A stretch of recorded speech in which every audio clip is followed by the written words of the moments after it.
নমস্কার বন্ধুরা, আমি সুমি। আপনারা দেখছেন সুমির রান্নাঘর। আজকে আবার একটা নতুন রেসিপি নিয়ে চলে এলাম, বিভিন্ন সবজি দিয়ে আমুদি মাছের চচ্চড়ি। তো চলুন রেসিপিটা শুরু করা যায়। তার আগে আমার চ্যানেলটা যদি সাবস্ক্রাইব না করা থাকে, চ্যানেলটাকে সাবস্ক্রাইব করে ভিডিওটা লাইক দিয়ে দেবেন। চলুন তাহলে রেসিপিটা শুরু করা যায়। কড়াইটি গরম হয়ে গেছে, তেল দিয়ে দেবো। রান্নাটা কিন্তু সরষের তেলেই করব। তেলটা গরম হয়ে গেছে, দিয়ে দেবো 1 চামচ কালো জিরে, দিয়ে দেবো পেঁয়াজ। পেঁয়াজটাকে একটু ভেজে নেবো হালকা করে। পেঁয়াজটা হালকা করে ভাজা হয়ে গেছে, দিয়ে দেবো জিরে আর কাঁচা লঙ্কা বা রসুন বাটাটা দিয়ে দেবো। মশলাটাকে হালকা একটু রান্না করে নেবো।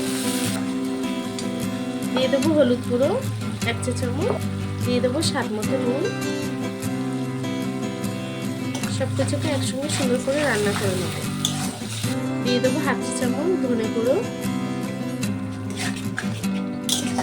দেখুন আমরা মশলাটা কিন্তু সুন্দরভাবে কষানো হয়ে গেছে। এখন আমি সবজিটাকে দিয়ে দেবো। কাঁচা টমেটো, ক্যাপসিকাম, ফুলকপি, আলু, বেগুন সব কিছুকে দিয়ে দেবো।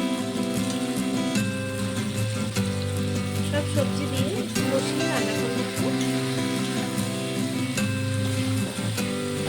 সবজিটাকে আমি কিছুক্ষণ রান্না করে নিয়েছি।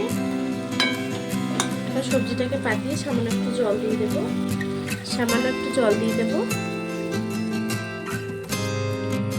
আমি তরকারিটাকে সাইডের গ্যাসে বসিয়ে দেবো। আমি এই গ্যাসে একটা ফ্রাই প্যানে তেল দিয়ে বসিয়ে দিলাম। এই সাইডে আমি মাছটা ভেজে নেব, আর চচ্চড়িটা ওই পাশে হতে থাকে। চচ্চড়িটাকে আমি রেখে দেবো। তেলটা গরম হয়ে গেছে, আমি মাছটাকে দিয়ে দেবো।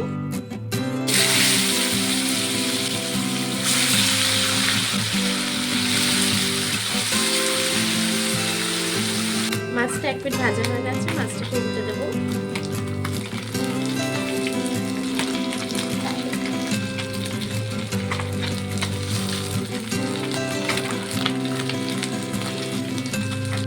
মাছটা ভাজা হয়ে গেছে, মাছটাকে তুলে নেব।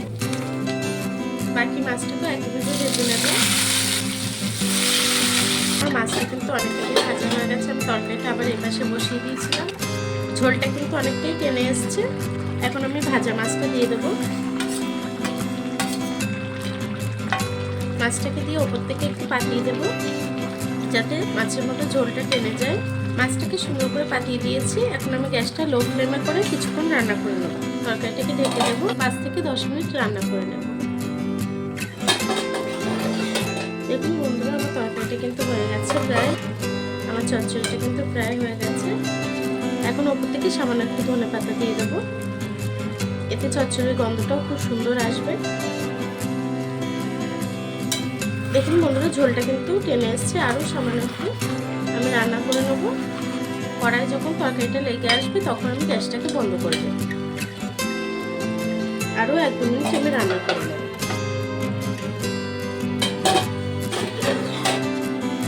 দেখুন আমার চচ্চড়িটা কিন্তু হয়ে গেছে। তলায় কিন্তু সবজিটা লেগে এসছে। এখন আমি গ্যাসটাকে বন্ধ করে দেব। দেখুন বন্ধুরা, আমি তরকারিটাকে এখন নামিয়ে নেব।